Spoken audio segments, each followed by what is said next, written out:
Good morning, viewers. Welcome to Punchline Africa Television, broadcasting from the Political Command Center in Africa. Thank you very much. Across the bridge in Nairobi, Kenya. Good morning, Miriam. Doc, a very good morning to you and good morning to our viewers. Thank you very much, Sharon. Good morning to you across in Nairobi County. Thank you very much, Dr. Matanga, and a very good morning to you at the Political Command Center, my colleague panelists, Daniel Osonga and Miriam, and to all our viewers who are watching us, whether it's their morning, afternoon, or evening. Good morning. Thank you very much, Sharon, for standing with us all the time. And Miriam, we shall continue to do that. We have 19 days left before we go for Christmas. Good morning. Daniel Wesonga. Yes, very, very good morning, Dr. Masanga David at our Political Command Center. Good morning to my colleague Miriam Ogutu in Nairobi. Good morning to Sharon Gitonga, who is also in Nairobi. And our viewers here in Kenya, Africa, and the rest of the world, it is indeed my pleasure to join the conversation this morning. Thank you very much. As you join this conversation this morning, we want to be very candid and say what is wrong with. We have taken years. We talked about this 2 years ago about the criminal justice system of Kenya. Is it the obstacle to justice? Is it the obstacle to fight against corruption? Is there something wrong? What is a criminal justice system? Those are the things that I seek to explain and give to our viewers what has gone wrong. Why is the judiciary so much upset? Why is the executive and the judiciary, they are not working together? Is it something that we can correct? Was it something that BBI was going to correct? And we lost the chance. And we are coming back, every analyst, everybody, political scientist, is saying we have to do, every legal mind is saying we have to do something about the criminal justice system. We have to do something about the constitution. They are now coming back again, lamenting that why can't we do this? Why is this not moving? A system where you find a judge sentencing the custodian of the law and telling him where the system which does not know who keeps the guns, who keeps the exhibits. What type of system is that, Miriam? That is what I want to explain. I think in a normal governance system, someone should know that once they get you with cocaine at the airport, at the Jomo Kenyatta International Airport, the CID arrests you. The CID does not keep the cocaine. The cocaine is given to government stores, and there's a custodian who looks after those the cocaine, the documents, the money that you are found with. It is kept in the registry of the government stores.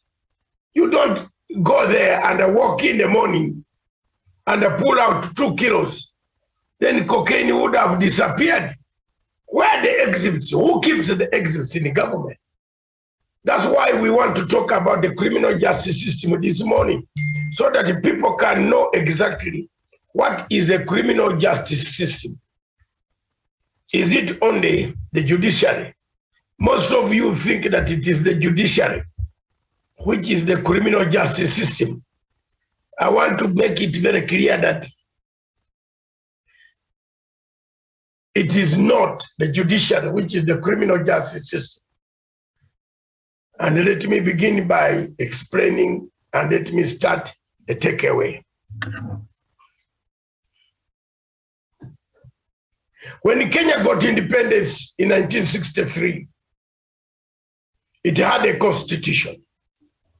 That constitution enabled the president or the prime minister by then to function, and later on they turned it into a republic. But the fundamental rights of every Kenyan were enshrined in that first constitution, which has not and they have not changed up to today. The rights, basic rights of human beings, the right to assemble, to associate, the right to organize, the right to have choice. Those are the fundamental principles of any type of governance that you can set up in the world. But here we are. From 1963, efforts had been made to change the Constitution of Republic of Kenya to fit into the system of governance as times kept on changing from one president to the other. The first president gave democracy, gave freedom of association to people. The blacks were allowed to own businesses. The Indians were allowed to own businesses. Kenya became a country of all, shared by all with shared views.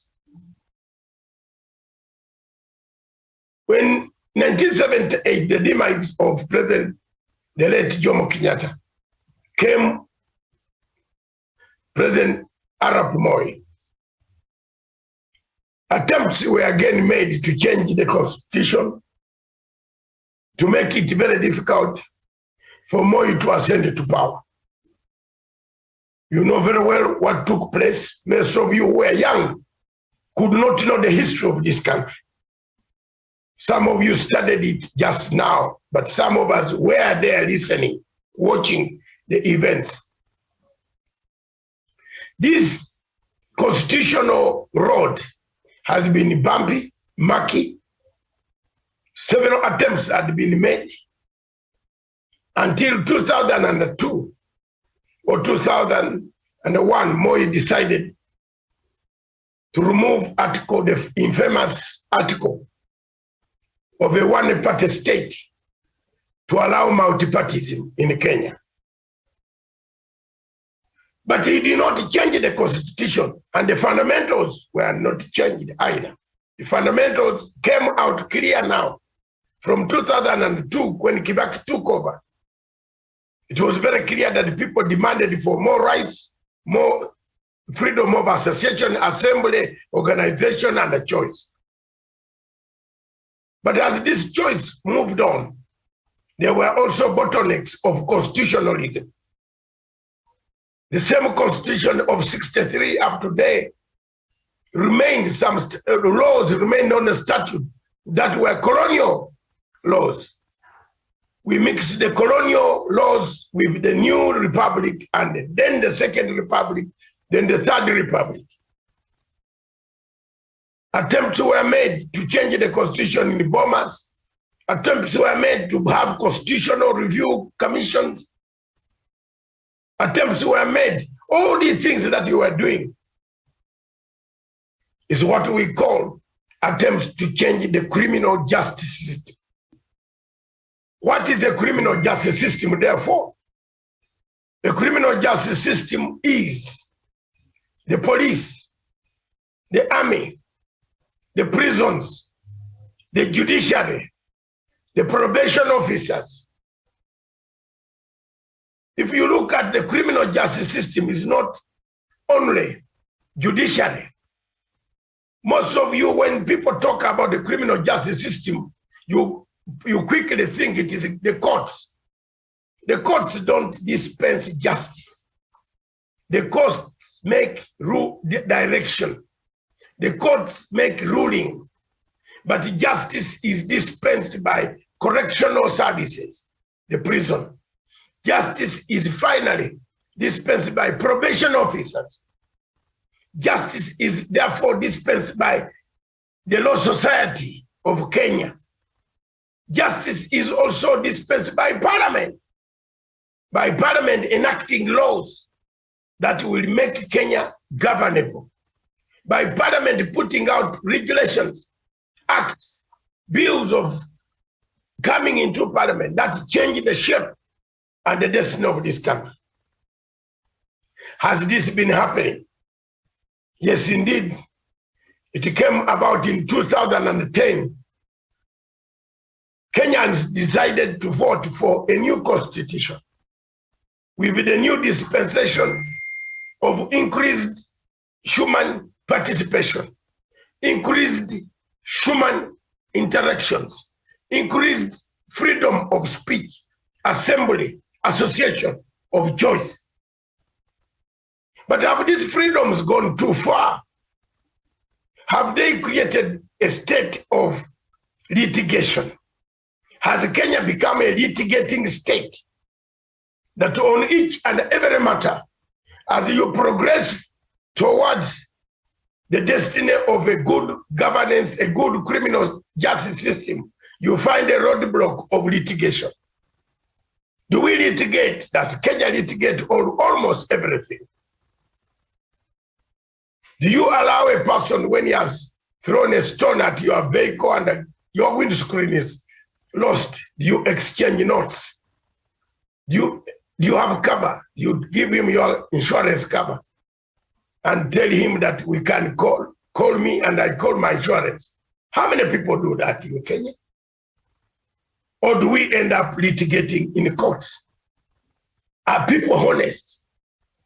If he has locked your car to say, I will come back and repair it, is it what has forced Kenya to have a stalemate in the legal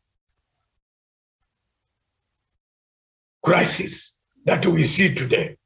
A constitutional crisis created by a bad criminal justice system.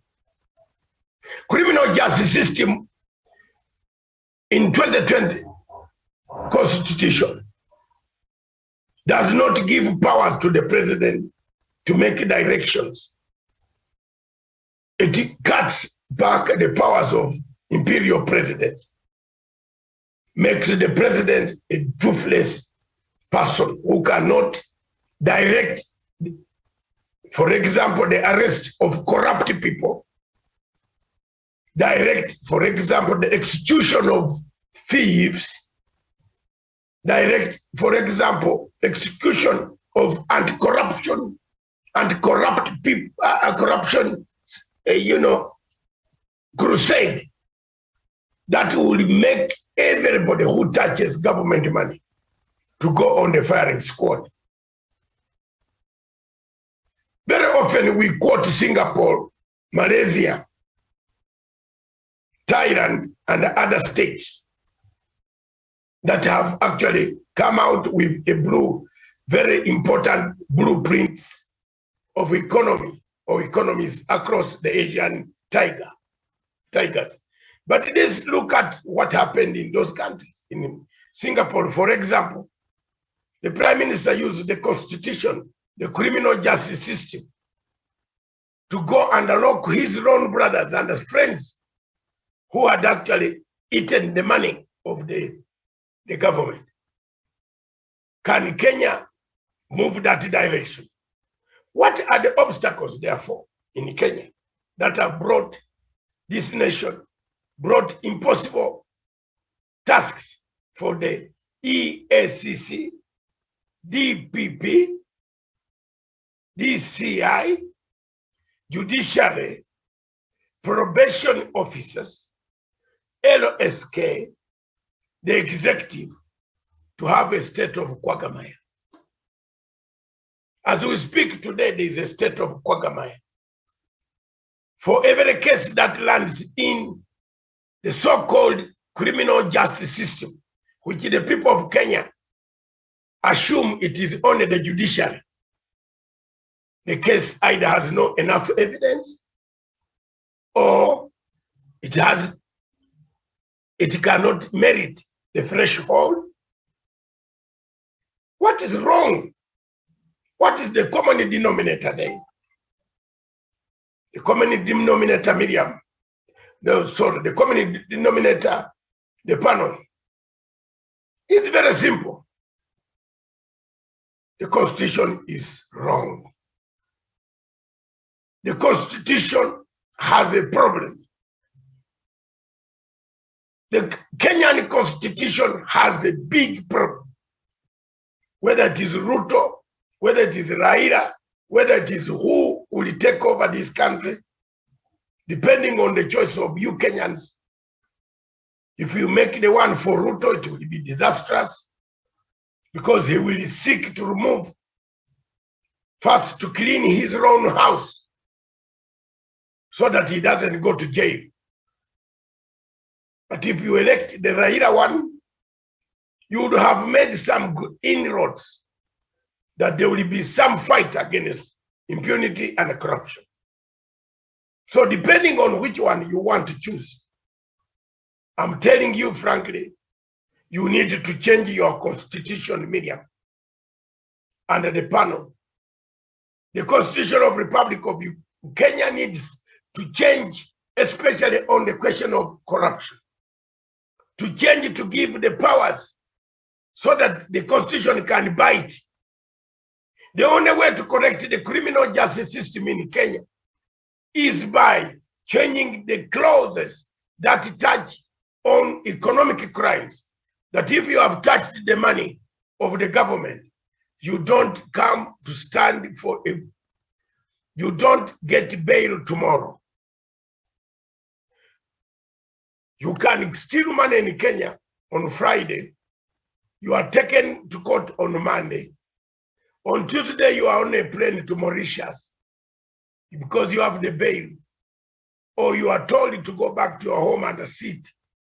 You call your relatives whom you had given the money to bring you some money and you enjoy. We have not seen any case that has been prosecuted. There was the lady who was a PS in the Ministry of Devolution. I still remember her name. She comes from Kirinyaga, and another one comes from Embu. The PS of NIS #2. If you go to court and find out where that case is, Miriam, you will laugh. You remember NYS case #2, where people carried millions. Case #1, where Guru came out and said the password was stolen. But who steals this password? The same person steals the password is where Guru has landed. The manufacturers of new password was Tumbi and other people. They stole the passwords and they made money. So until you sharpen the law to catch the thieves, the criminal justice system changed that if you touch any of the government money, there will be no bail until your case is either you win or you go to jail. That has made the work of criminal justice system impossible because everybody who steals, Miriam, comes back and laughs at you, puts the middle finger at the same person he stole from. Can you tell me how many cases? There was a very big case of NHIF where an office messenger had planes, helicopters, houses, and a fleet of cars. Where is that case? Where is that case? Why has the case not come out for hearing and finished? The police did their job. They arrested the suspects. Where is the case? So the criminal justice system, when we talk about criminal justice system, we mean the DCI, the prisons, the DPP, the ESC, EACC, the judiciary, the advocates of the High Court, the executive, the parliament, the social services, social correction centers, probation centers, that make a criminal justice system. Because you cannot, for example, send prisoners without giving guidelines on how they should serve their sentence. With parole or without parole, hard labor or without hard labor, rehabilitation or without rehabilitation. That is the criminal justice system. Is the criminal justice system of Kenya dead? Is it the obstacle, therefore, to the fight against corruption? I submit it is. Thank you.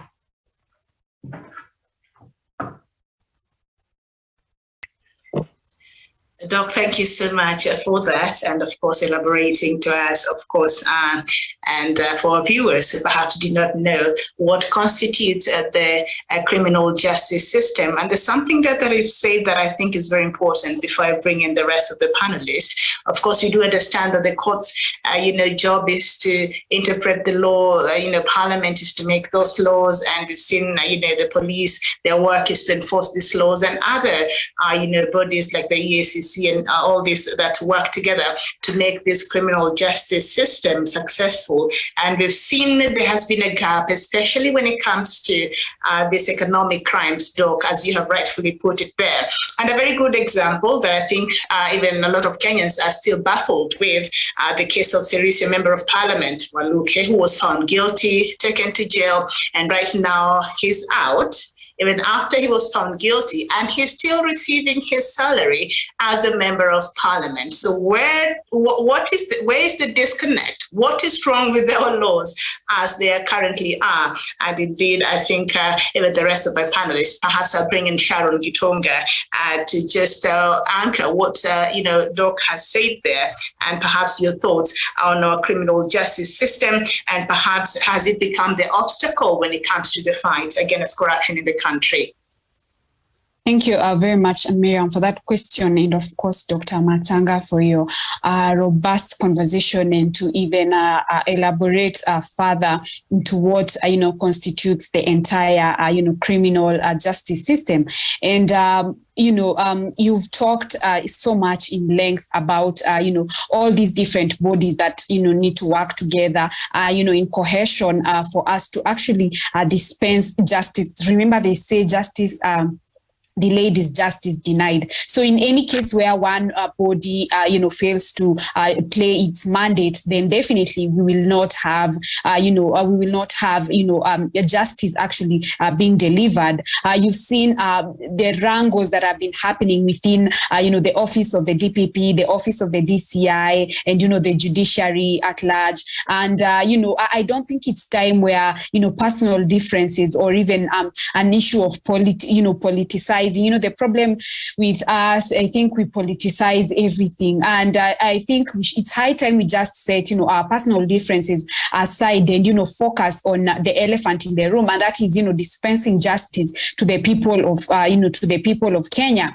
You've talked about the LCK, and I've just remembered when, the president of the Law Society of Kenya recently just joined the UDA. And one thing that he was actually quick to say is that he's not going to provide services to anyone who does not subscribe, to the hustler nation. And it begged so much.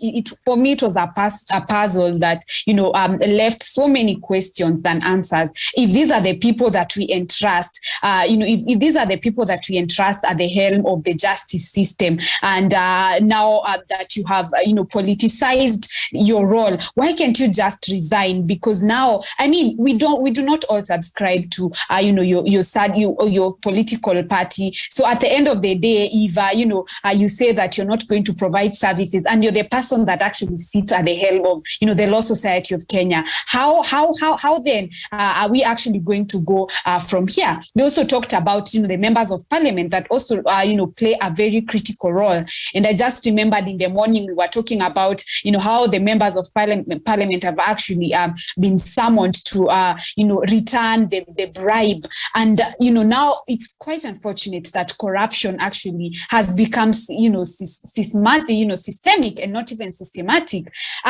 Corruption continuously has fought back because this same money that someone is, someone has stolen, will actually go and, take it to the church, and, it continues, the cycle just continues to fight back. And the same money that has been stolen is taken to, is dished out to the, to the people, is dished out as handouts, and then it's actually claimed to be empowerment, which is quite unfortunate. When I look at, I actually remembered a case of a magistrate court who was once accused in Mavoko Law Court for having killed a husband. I don't know if you can actually remember that. And from then, I have never heard of, in that case, I think it just ended. And to even think that these are the people that we entrust, the people that sit at, at the bastion of justice, it's quite unfortunate. And, Dr. Matsanga has said, one of the things that we actually need to do,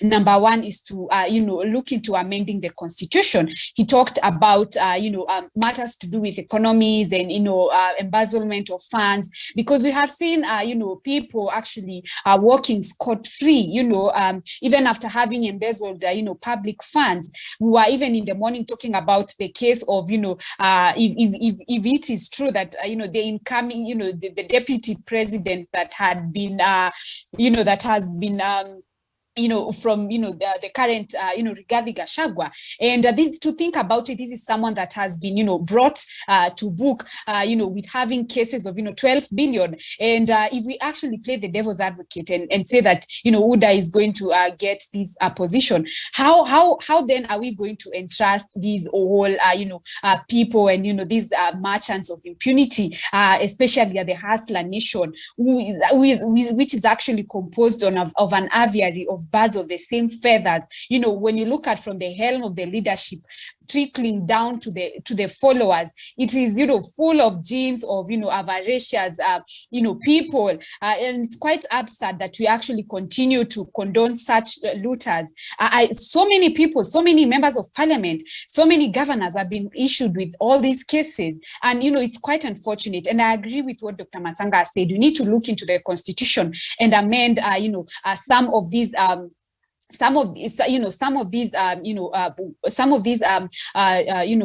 amendments that are, stipulated in the constitution. I think we also need to look into tightening the system of recovery and accountability. Miriam, talked about the issue of Waluke and so many others that have been brought to book, and, having C-fund of 100 million, and then you're given, 3 million bail that you pay within minutes, and the next thing you're walking scot-free, and, the life cycle continues. So we need to look into those issues, even tightening the systems of recovery and accountability, whereby corruption is made extremely the most expensive thing that no one even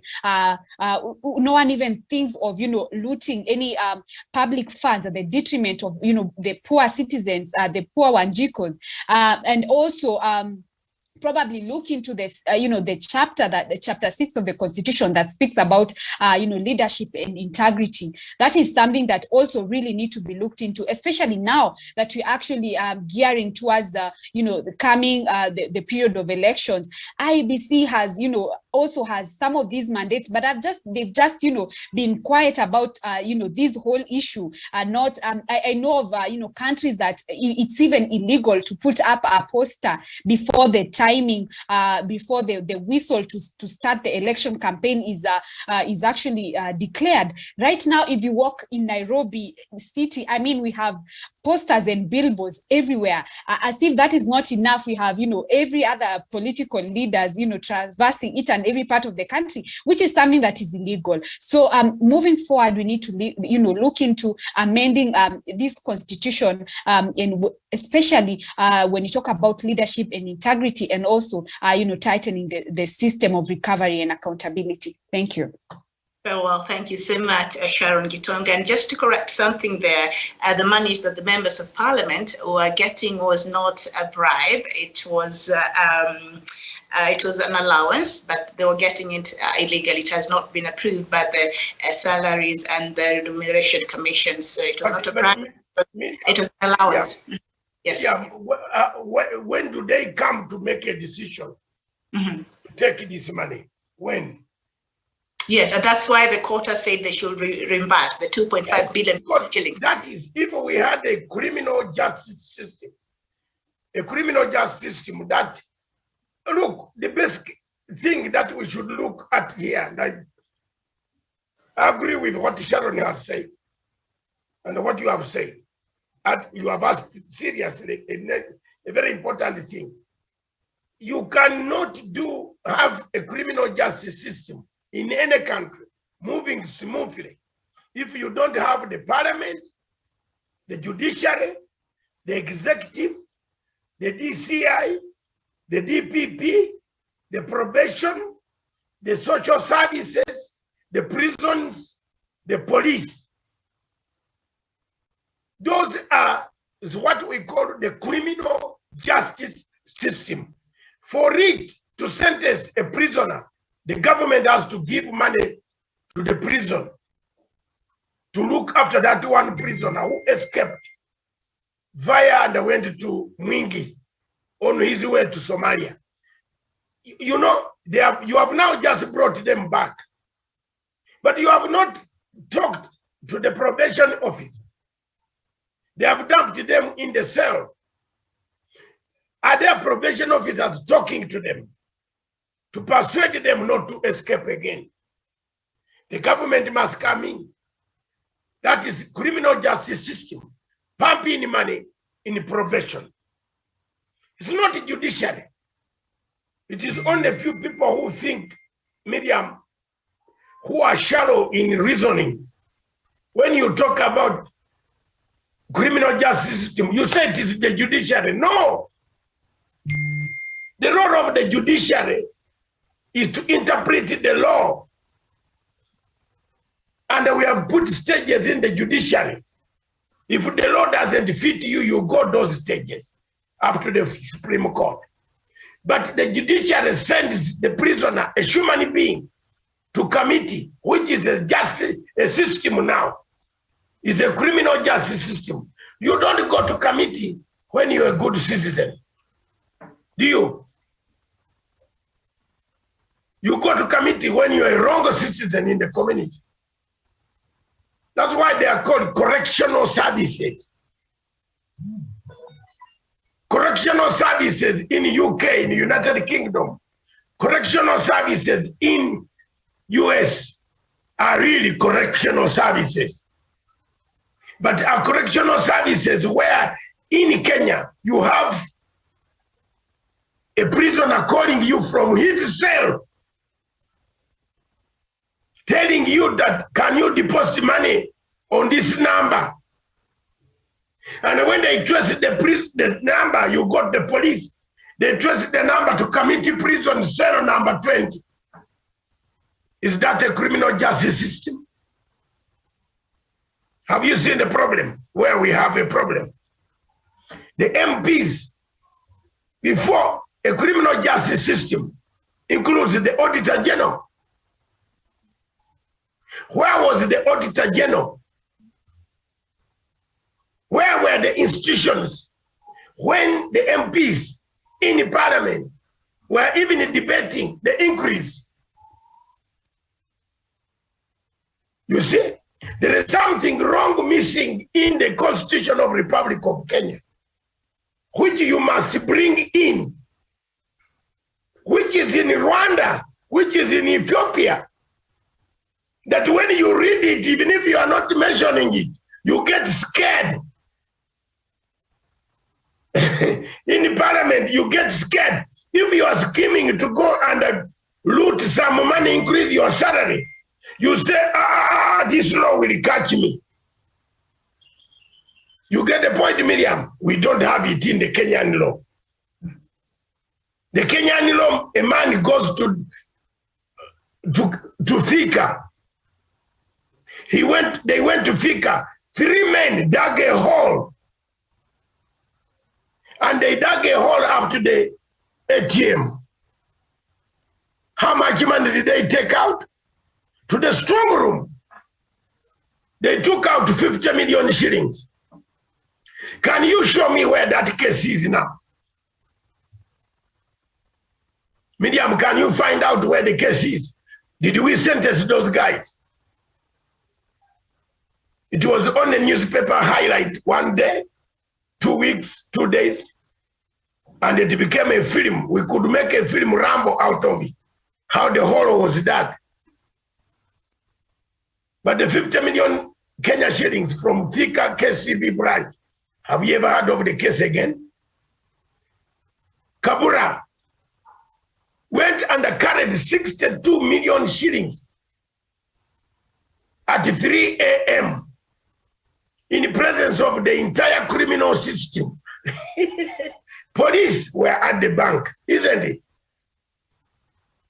The police were at the bank. The banking fraud department were at the bank. The bank manager was at the bank. Because Kabura did not break the bank at 3 a.m. Someone was in the bank who opened and they took the money.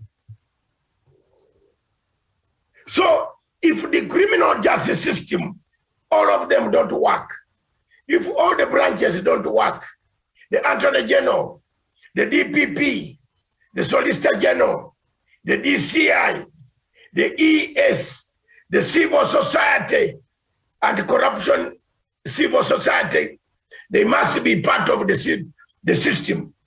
If that is system, that is what BBI wanted to bring back. That's what BBI wanted to insert in the Constitution. The president has no powers to direct a corrupt man to be sentenced to committee.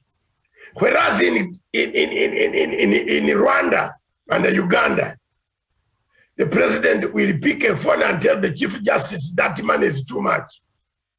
That man should not come out.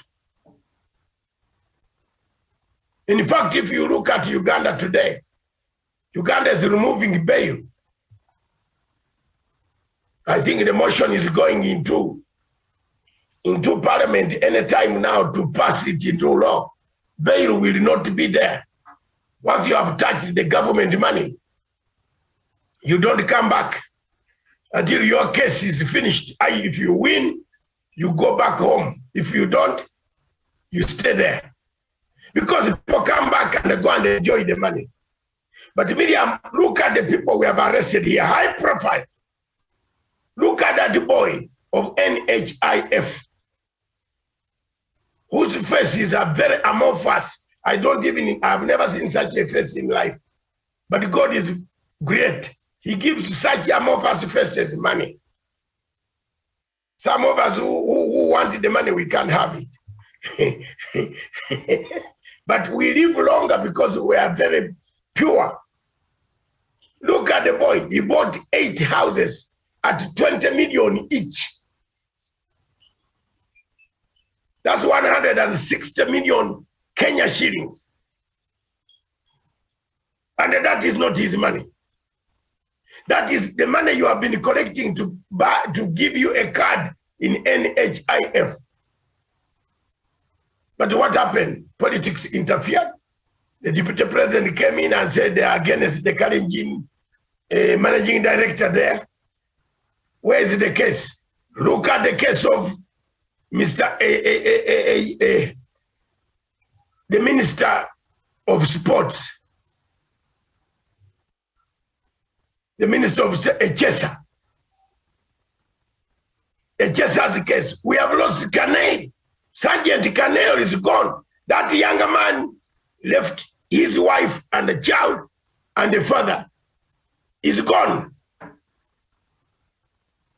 And only in the grave, when he's in the grave, he's hearing that Mr. Echesa is as clean as pamba, wool. Wool. Why? It's because of the criminal justice system. Yes. All right. Look, I hear you, and yes, what you're saying, Daniel Wasonga. Throughout this conversation, I think it all boils down to all these bodies, that a lot of them have been created out of the Act of Parliament or through the laws in Parliament or through the Constitution. So the bottom line is all of this is through Parliament. And the laws we have today in our Constitution that a lot of times, the judges will use as loopholes to not to, find some of these, characters guilty. They find it in the laws. So it all goes down to Parliament. So I think for a long time, the judiciary has been blamed, other bodies have been blamed, but can we look at the role of Parliament in making these laws, that has perhaps have not been very efficient in terms of, prosecuting the people found guilty when it comes to some of these, criminal cases, especially, the economic cases that we've seen in the country. And I think Daniel might have left that conversation, but it all boils down to Parliament and in making these laws and the way they are today.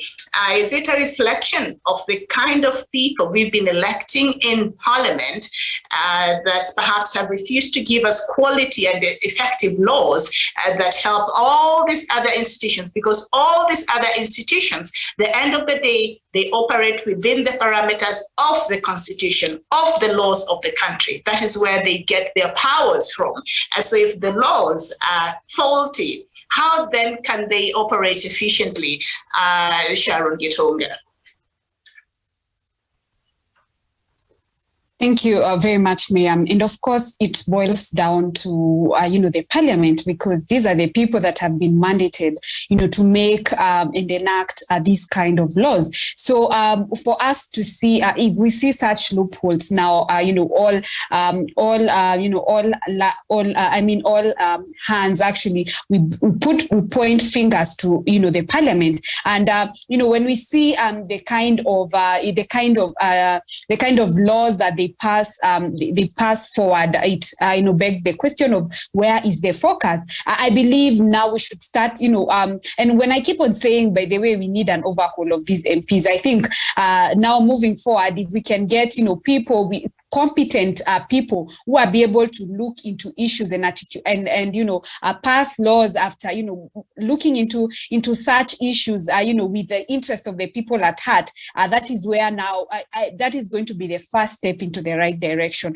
But if we continue having the same people who pass some laws and some bills, and you even wonder, are these the kind of priorities that we have? So, at the end of the day, the ball, falls squarely at the foot of the MPs, because that is where, that is the beginning of everything. Then from there, now we have, all these other bodies that we've talked about. You talk about the DPP, you talk about the DCI, you talk about the police, you talk about the Law Society, and each and every other stakeholder in this, criminal justice system, working together, working hand in hand without, putting up, personal differences, because at the end of the day, it is for the interest of the people. Then if we have, loopholes in different bodies, then we are not going to dispense, justice. Thank you.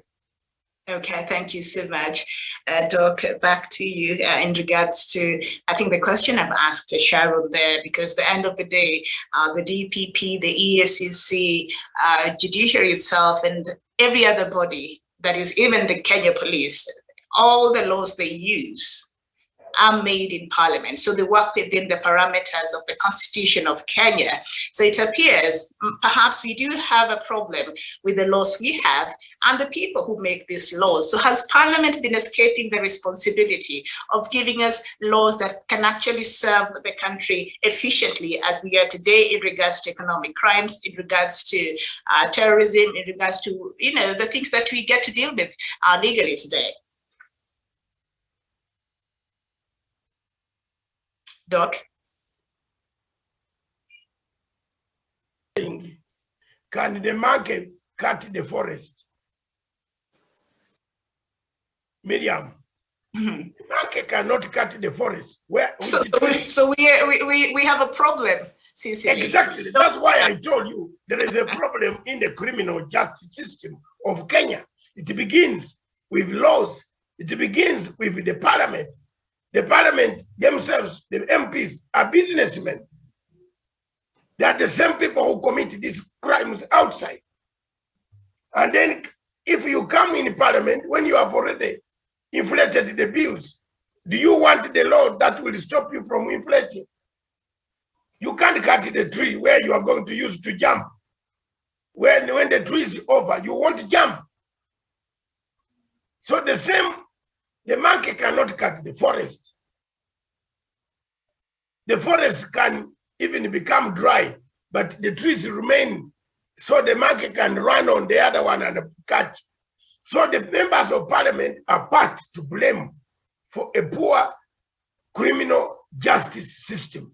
They have not brought in, repealed the laws to sharpen the laws on bail. If you have touched money in Rwanda, if you are spitting on the street in Rwanda, if you are throwing litter in Rwanda, the law in Rwanda is very clear. It's 3 months in jail with hard labor for throwing litter.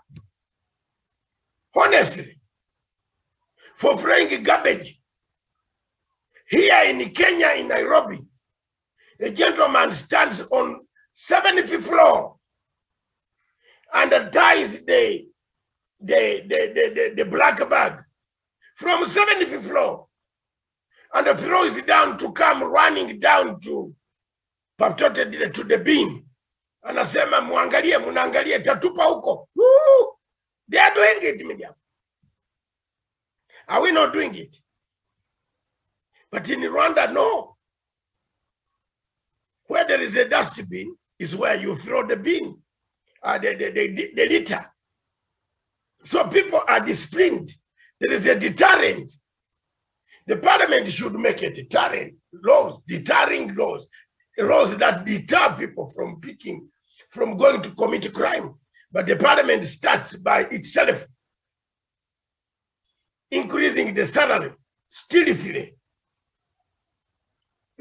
By the time the Auditor General and the Remuneration Committee comes in, the salary committee lady jumps in. She was called names. She was threatened to be removed. You saw that. They wanted to remove her, vote of no confidence. So we have, if these things don't work, then there is no governance. Britain has a governance. You can't go to any council in Britain and cheat any taxpayer, because every pound is accounted for. You can't just come and build a building near a river before men come and say, we have arrested you. You can't light smoke in London for barbecue. That is beyond the smoke of barbecue. To your neighbors without notifying the council. So what does it tell you? In London, the criminal justice system. Very well. In London, the criminal justice system works. In Kenya, the criminal justice system. People assume that in Kenya, the criminal justice system is a judiciary. No. The criminal justice system, Miriam, let's emphasize it, is the DPP, DCI, EACC, police, prisons, Attorney General, Parliament, judiciary, president, or executive. We produce probation officers. There is a ministry for probation officers. Can you tell me that the people, the terrorists they arrested, have they been given enough induction in the committee when they were returned so that they don't jump again on the wall? They dumped them there. They have actually now taken them to a stronger room, stronger than that one. But that does not, it doesn't correct the behavior of jumping the wall. So Kenya needs a new criminal justice system which hinges no bail when you have touched money of an economic crime for 6 months. Your case is finished, then you can walk. But Miriam, where a man steals man on Friday, arranges with some people to come to bury him on Monday, and on Wednesday uses another passport to fly to Mauritius to enjoy the money with his family. Look at all the cases. The DCI did a great job. He introduced what we call Kamata Kamata Friday. People were scared.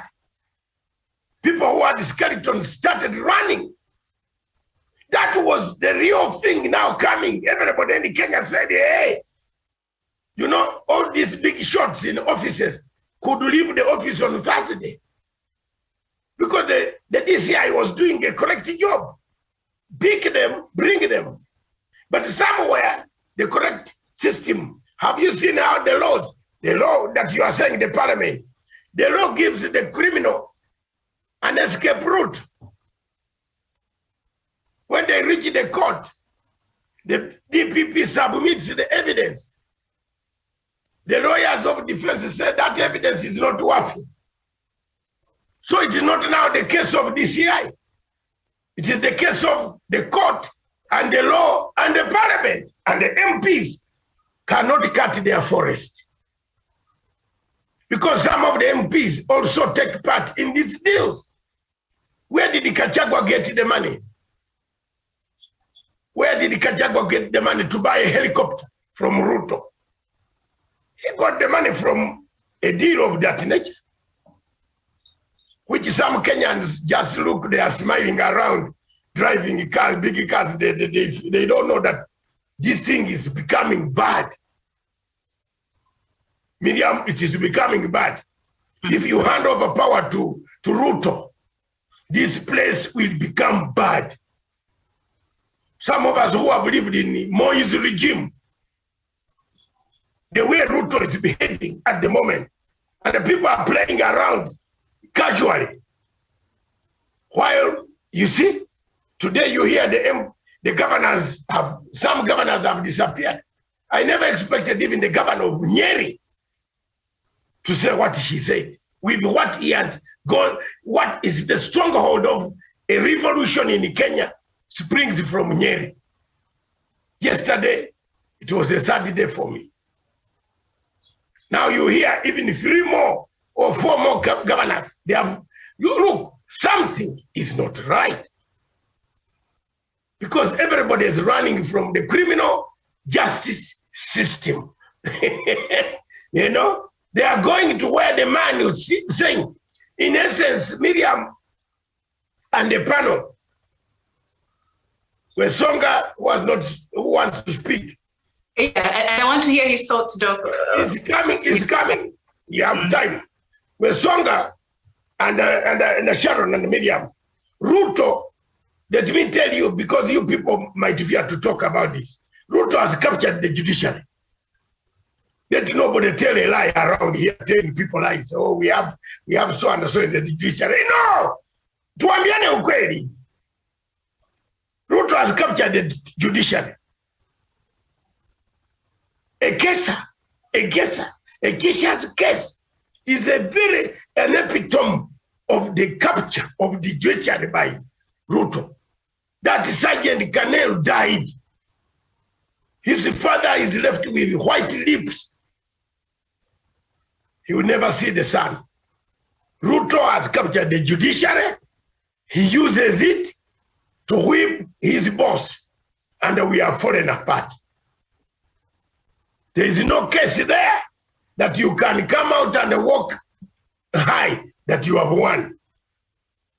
Show me. Some people tell lies. I am not telling lies to earn money, to eat free money. I tell the truth. If you don't like me, don't like me. It is up to you, Kenyans, and those listening. It's not me. It's not, if you don't want me, I'll go away. But one day, you remember these words. You hand over power to Ruto. You have handed the power to a man who will put you back 24 years. We saw. Because he's vicious. He's very violent. he is appetite for power. Nyerere told people that anybody who has appetite for state house is a man who can destroy a country. He doesn't want unity. He's preaching unity. He's a liar. He went to Nyeri. As I conclude, Miriam, this is Ruto who stood on a table. I took pictures when I came here with Sky News. Ruto jumped on a table. Raila Odinga in KICC was watching, talking nicely. Ruto jumped on a table, wanted to slap Kivuti. Kivuti, that guy, what is his name? The ESC, the Electoral Commission chairman. The late Kivuti. The late, yes. Ruto slapped that guy and said, this election has been stolen. Kibaki has stolen our election. Immediately, Ruto said that violence sparked off in the Rift Valley. Now, Ruto yesterday in Nyeri was telling people that Kibaki won the election. Is that a leader you want to elect in the 21st century? Maybe because he has got a yellow uniform with Museveni together. Those who are not seeing what I'm seeing will one day regret. We one day regret. We are watching something happening. Have you seen the yellow? East Africa will become yellow. But at least for me, Dr. Matsanga, I will win my constituency every time. I will win even when I'm in exile, as long as I'm alive. Nobody has ever lost. I have never lost my constituency. Never! I win even from 10,000 miles away. You bring any candidate, I will trust him unless he comes from my mouth. That's the one Miriam we want. You will not kill all of us. You can kill one, but not all of us. The truth catches up. It will catch up.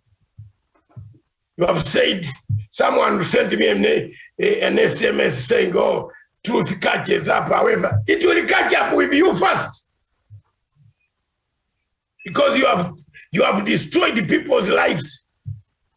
When you tell lies, when you dismember people, when you put people in concentration camps, it comes back for you.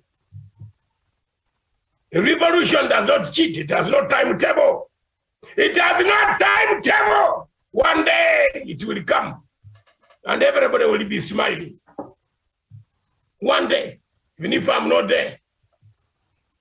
I preach peace, I don't preach. And what I say about Ruto is correct. You can hate me. I'm not bad at it. I was in school when Ruto was not born. Yes, I was born in 1955. Where was Ruto? Had his father made him? Wachana na nyenye. You think God has kept people here for nothing? Ndio mnaenda nyenye wa Kenya mnazungumiza Wesonga. Why do you zungumiza too much? This guy is not good for this country. Kwisha. Yes. You can have him. He told Miriam, wait, because this is the criminal justice system. Did you see how many lawyers were in Kawa court? They went there to stand for Harun Eyadin. Can you now tell me how many lawyers, including that stupid Grand Mura, that is a lawyer what documents? Makao Mutua said he forged the documents to become a lawyer. Yeah.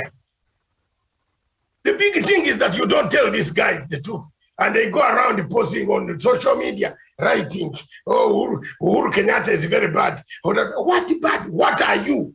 You're a thief, stolen money from people, from piracy in the Indian Ocean. And you are building houses. Then you call yourself, we are very good people. What good people, my fuck off, fucking foot. You don't have, I'm sorry to use this language on national TV. But time has come for the truth to come out. It pains a lot when you meet somebody on the streets of Nairobi who does not even have 100 shillings. 100 shillings to put power.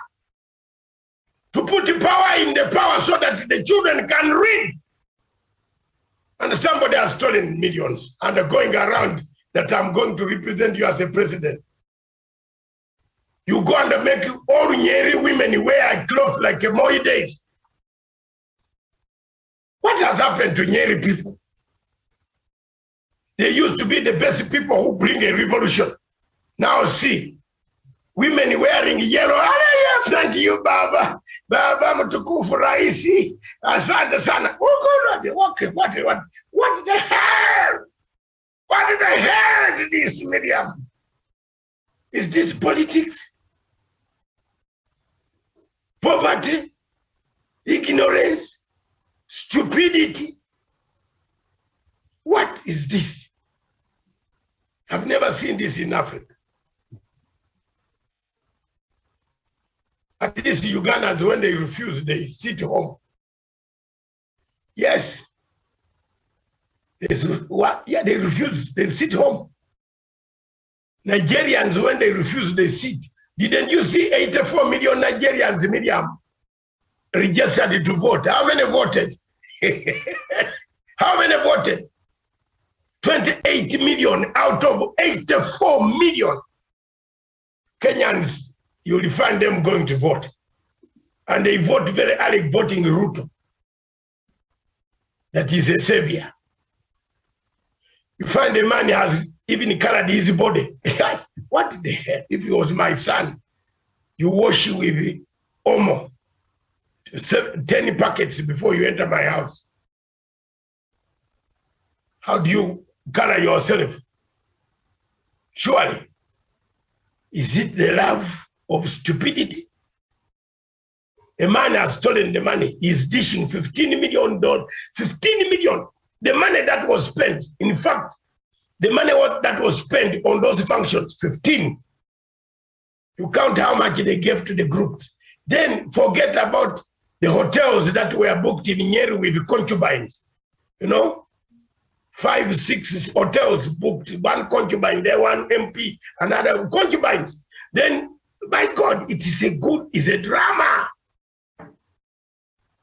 After the rally, what happened behind the scenes? You don't want your wife to know. So it is okay. It is up to you people. You are Kenyans, Wesonga. Bring it down for us. Daniel Wesonga. Yes, thank you so much, Dr. Matsanga David. And of course, right now as it is, we have no hope, neither do we have any expectations to come from our criminal justice system. You know, these are systems that failed long time ago. When you see a deputy president campaigning over a day and dishing out close to 20 million, but he only earns 2.5 million shillings per month. If it was in a developed democracy like in the UK or in the US, a probe will have actually been started immediately to see where this guy is getting these kind of monies, to see who are these financiers who are giving this guy this amount of money. Because it is crazy, Dr. Matsanga. Even in the US, they have a certain limit a candidate can spend on an election. You tell me someone who is spending 20 million per day and is campaigning from first day of the month to the end of the month, you know, giving almost to 300 million. That is insane for a country where we have people still dying out of hunger in Turkana. We still have people who are drowning because maybe some agency of government, Kura, which has been actually been hijacked by the allies of the same deputy president, are looting money meant for, to making bridges, is still claiming lives of people in Kitui. I think our criminal justice system is the greatest liability we have as a people of Kenya. We have people who are genuinely going to court to make sure that our law and order are actually followed, but the judges are a big letdown to this particular expedition. Like you said, Dr. Matsanga, we are not even more likely to see anything positive coming out of our judiciary, simply because the judiciary has been hijacked by William Ruto through George Soros and other surrogates who are working in cohorts, like the former Chief Justice, Dr. Willy Mutunga, who are actually making these judges make outrageous judgments when it comes to progressive matter. But when it comes to issues that pertain the interests of the people of Kenya, we have seen them actually sleeping on the files, and some cases have been going on and on and on without any verdict coming through for Kenyans.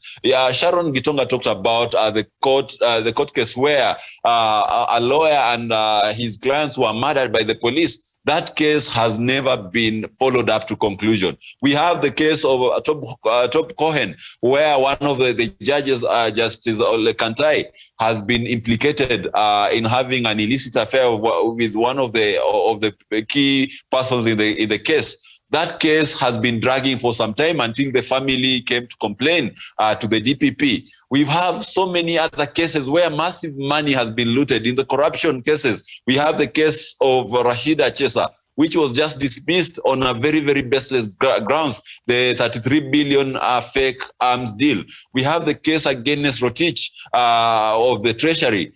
The case has been dragging for a long time. We have other corruption cases which have never been looked upon by the judiciary. But this is the same judiciary which is very, very quick to issue outrageous verdicts that actually are in favor of William Ruto and the opposition of the day, which is actually the UDA. We also, in the morning, we are having the similar discussion with Miriam Ogutu. And I told Miriam Ogutu, if the courts were a bit fair, then they would actually have issued a warrant of arrest for Wafula Chebukati for actually bungling the 2017 presidential election. Why are they first to issue a warrant of arrest for the DCI, who has been working actually to make sure that corrupt individuals are arrested in Kamata Friday and they are released on Monday after spending the weekend in police custody, only for the courts to bungle it? Why haven't they issued arrest warrant against Chebukati for bungling the 2017 presidential election? But they are very swift to issue a warrant of arrest against the DCI. A very hardworking man, a man who was who had made sure that the corrupt of this country do not sleep peacefully on Thursday evenings, knowing that perhaps along the way a Subaru Outback will be trailing them. That is the Kenya that we would have wished for. But unfortunately, our criminal justice system is disintegrated. We do not have a system that is working in coordination. And remember, that particular system we are talking about is just like the body. If the body does not coordinate its parts to function quite well, then we're going to have a problem. Today, if a hand does not actually aim at feeding the mouth, then we're going to have hunger pangs in the stomach. And that is how our body should work, in a very seamless and in a coordinated way. But nonetheless, in Kenya, we've only seen the DCI and the DPP doing their job only for the judiciary to actually sabotage them. And that is why perhaps we've seen some cases where a convict is arrested by the police, but because the DCI, the police know that maybe these judges will actually go ahead and release the criminals, you realize what happens in those ghetto places like Mathare and all the Eastlands areas, where hardcore criminals, are arrested for actually robbing and killing people through robbery and violence. But the next thing you know, the courts have released them because they have been bribed, and before you know it, the criminal is out there actually committing more crime. And what happens next is either executed by a hit squad or is executed by the civilians who are now tired about the courts releasing these individuals into society. And that is what happened with even the serial killer who ran away from the police cells. The courts were actually probably going to release the individual as per maybe historical data that we have. The other criminals who had similar charges were actually released by the court, the same courts. So to me, I think we need to do better as a country in terms of overhauling our criminal justice system. Right now, we have activist judges who are in the bench, who are brought on board by the same Willy Mutunga, who is right now talking of William Ruto is a good guy. William Ruto, I might not agree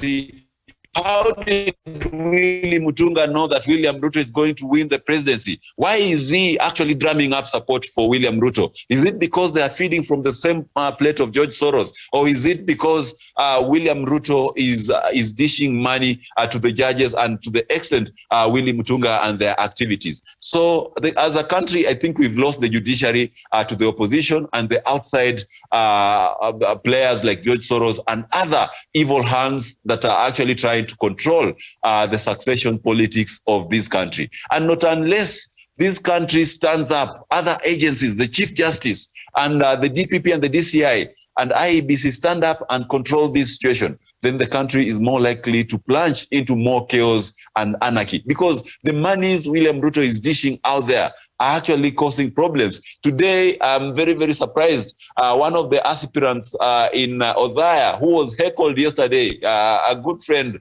of a certain friend of mine, is actually crying foul. This is a guy who has been worshipping William Ruto. This is a guy who has been going to Karen at every single opportunity that presents itself. But yesterday, what happened? Because of the money that is actually being dished, some of his opponents actually organized goons to boo him in front of the deputy president, who could not do anything. The same fate met the Nandi governor, Arap Sang. So it is a problem. Wesonga is that gentleman called Kiruga Thuku. That is it, yes. Dr. Masanga. That's it. No, Kiruga Thuku used to beg money from me every day, every evening in Intercontinental Hotel. That yes. Boy there. Yes. And right now you know what he did? He blocked me when I questioned him that, my friend, you used to come to me and I give you money in the evening for transport to home. But these days, since you have raised your status, you don't even say hi to me because you are eating with Ruto. So was he booed yesterday? Yes, he was heckled, and actually right now he's crying all over social media saying that it was a bit unfair. And that is the, you see, the politics is this, Wesonga. Eat the money, vote secretly. That is the theory that is going to shock yes. Ruto. Eat the money, but vote secretly. You go with anybody in the ballot box. That's why Ruto, you Kenyans forget so many things. Ruto got someone to print the ballot papers from Greece so that he could take his huge money and go to Athens, print similar ballot papers marked. Who got the tender to Ruto? Is Dr. Muge. Who is Dr. Muge? He's married. Because I'm fed up of telling people who don't listen. Dr. Muge is married to the father of the owner of the printing press. Mm-hmm. Married to the daughter whose father is the own security printer in Greece.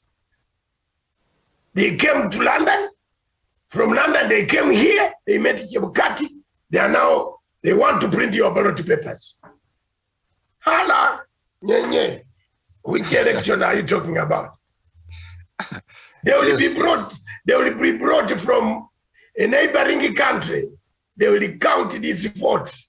I swear, you will be shocked. Yes, utapata shock ile. Wewe mbao bado ona. Miriam, you wait. I've told the truth. I'm not. You check. How did the Greek man know that there's printing paper in Kenya? Who brought the guy? And Kenyan is shouting about this. And the Chebukati goes on to say he's preparing an election. Chebukati has chased the police. All people, he has chased them, he doesn't want to know them. Now, who is going to guard which election? Who is going to guard the ballot paper? You don't want Mutambai in IG to be on the panel. You don't want Matiang. You don't want Kibicho. They are the people who paid, who act the money, the allowances the police are going to get on those days. They want to know how many policemen you want. But because Chebukati was going to be discovered about this deal of Greece, he backed out. No Kenyan is thinking that way. When you put it in the social media, they say, you go back to Uganda, go back home. Haya, niko na home itaenda. Na nyumba yangu tena mzuri sana. I'll go, but you'll miss me one day. I've told the truth. You go and check if that lady, a Greek lady, there's a man in Kenya who is married, a Greek lady. That lady is the daughter of the owner, the millionaire, so-called. And in Greece economy is dead. Ruto, with the money, if he lands in Athens, he can print more duplicate papers of Kenyan style, over 19 million. So which election are you talking about? Which election are you talking about, Miriam? And my dear brother Wesong, election Ganyo, if they allowed the printing of ballot papers to come from Greece, maybe tell Baba also to go and print. You to equate a cocktail of disaster. Otherwise, if Greece prints your papers, you are done. What has brought all this? A bad criminal justice system. Who should have checked on the companies? Who does due diligence? Who does due diligence on the companies? Who is supposed to vet the companies before they come to interfere with this country? We have institutions, but they cannot jump to do without you asking them. You have to ask them. Now, if Chebukati jumps out and said he doesn't want the National Intelligence Services to be involved in knowing the loopholes where violence could come, how will they get involved? Then you say you'd come 2022 vote. Which vote? Where is the election? Do you see it, Miriam? With this type of gerrymandering, I don't see an election in 2022. I see a postponement because people are not ready. Remember, a bad election, I told you yesterday, a bad election is a war. If you have a bad election in Africa, prepare for a war. The one of Kenya that Chebukati is preparing, I don't think it will work. Wesonga, finish your point, and we hand it back to Miriam to close. Yes, thank you so much, Dr. Matsanga David. And of course, your input is always so much welcome because you always put a perspective to the facts that we share on this particular platform.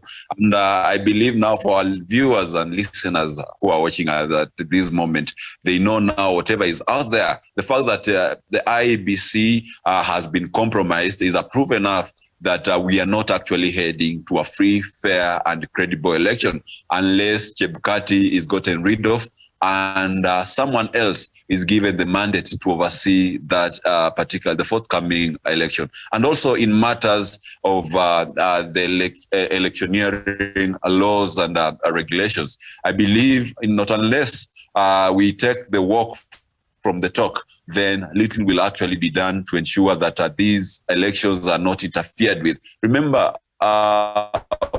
when we have bribery claims, when we have people spending looted money in the excesses, then we more likely or less, we are more likely to have these elections not going in a free, fair, and democratic way. And if the deputy president is still pouring millions and Chebukati is not saying anything about it, neither maybe the courts even issuing a statement regarding to that, then we have a very, very big problem, as you put it, Dr. Matsanga. So to me, I think there's nothing we're actually looking out for. There's no hope. There's no any expectations to come out of our criminal justice system. All we have to do as Kenyans, perhaps, is to rally behind the Chief Justice and those good willing maybe agencies which mean well for the Kenyan people to actually stay steadfast and ensure that William Ruto, Wafula Chebukati, and a few corrupt judges do not again take us back to the days of 2007, 2008, where they actually worked in cohorts to actually derail the peaceful process of the electioneering period. So to me, that is my take, and I believe it is never too late to rectify such malpractice from the IBC and those in the judiciary who are hell-bent to see this nation burn. I submit. Well, thank you so much. Sharon, I don't know if there's anything you'd like to add before we conclude the show. Yeah, thank you very much, Miriam. And, when we were earlier on talking and we talked about, the MPs being, being at the fault because they everything rises and falls under them. So I was actually remembering, I think 2 months ago when the High Court actually declared the law that requires them to have at least a degree being unconstitutional.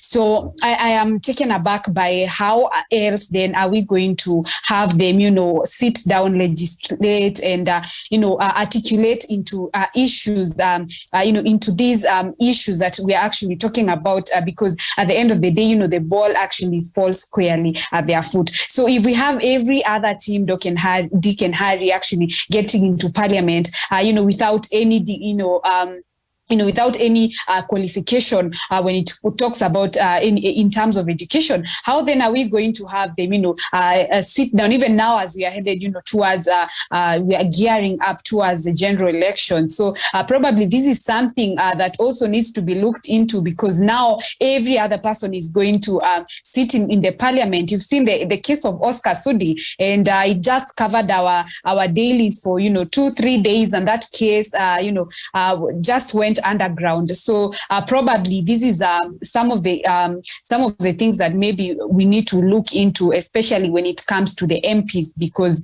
that is where everything rises and falls under.